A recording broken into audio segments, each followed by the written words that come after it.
हाय, hi everyone. मी विकास गीते.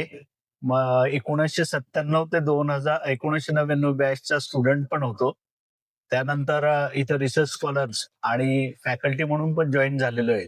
त्यामुळे 1996 to 98 ची batch तर आज पावेतोच्या बॅचेसमध्ये मला वाटतं जवळ-जवळ सर्व लोक मला ओळखत असतील.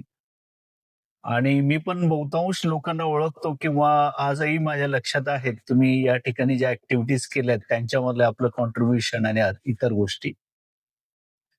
तर हे व्हिडिओ बनवण्याचा उद्देश असा आहे, की आपण आता 3 अल्युमिनाय मीट वेगवेगळ्या डेस्टिनेशनला करतोय. तो उद्देश असा आहे, की आपण जळगावला करतो, तर जळगावला सगळ्यांना शक्य होत नाही. त्याऐवजी आम्ही आपल्या दालनात किंवा आपल्या जवळ पोहोचतो आहोत. तर आपण 29 मार्चला अंकलेश्वरला, 5 एप्रिलला मुंबईला आणि त्याच्यानंतर पुण्याचे अशा 3 अल्युमिनाय मीट ऑर्गनाइज करतोय. मी आणि आपण आपले सर्व शिक्षकगण त्या ठिकाणी येणार आहोत. आपल्या जुन्या आठवणींना आम्ही उजाळा देणार आहोत आणि मला वाटतं तो एक वेगळा अनुभव आपल्या सगळ्यांच्या गाठी असणार आहे, की ज्यामध्ये आपण टीचर्स आपल्या डेस्टिनेशनला येऊन आपण अल्युमिनाय मीट करणार आहोत. या निमित्ताने आपल्या सर्व मित्रांची एकमेकाला भेट होणार आहे. नॉर्मली आपण ऑनलाईन असतो, पण ऑनलाईन असणे आणि ऑफलाईन असण्यामध्ये फरक आहे. तर आपण सगळ्यांनी यावं, असं मी अपील करतो.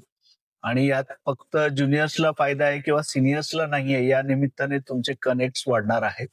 आपल्याला एक चांगल्या प्रकारचं म्हणजे सिनियर लोकांना एक चांगल्या प्रकारचं फीडबॅक किंवा फीडिंग म्हणूयात आपण, ज्युनियरच्या निमित्ताने मिळणार आहेत आणि ज्युनियर्सला सिनियर बरोबर इंटरॅक्ट करून त्यांना जॉब्स किंवा बेटर प्रॉस्पेक्टच्या दृष्टीने फायद्याचं राहणार आहे. आणि बिझनेस हायर लेव्हलचे लोक आहेत त्यांना बिझनेसमध्ये कनेक्ट्स मिळतील की जेणेकरून त्यांचा बिझनेस त्यांच्या इंडस्ट्रीचा प्रोग्रेस होईल. आणि मला वाटतं या सगळ्या प्रोग्रेसमध्ये युनिव्हर्सिटीला पण एक फायदा होणार आहे. आणि तो आपण आले, कनेक्ट झाले, ज्युनियर सिनियरचं इंटरॅक्शन झालं, तर त्यातनं युनिव्हर्सिटीचं पण नेम आणि फेम हे वाढणार आहे. तर मी पण या तिघही ठिकाणी येणार आहेत आणि मला वाटतं प्रत्येकाने आपण तिघही ठिकाणी आणि तिघ ठिकाणी शक्य नसेल तर कमीत कमी जे जवळचं लोकेशन आहे त्याला प्रत्येकाने उपस्थित राहावं असं मी पुनश्च एकदा सगळ्यांना आवाहन करतो. धन्यवाद.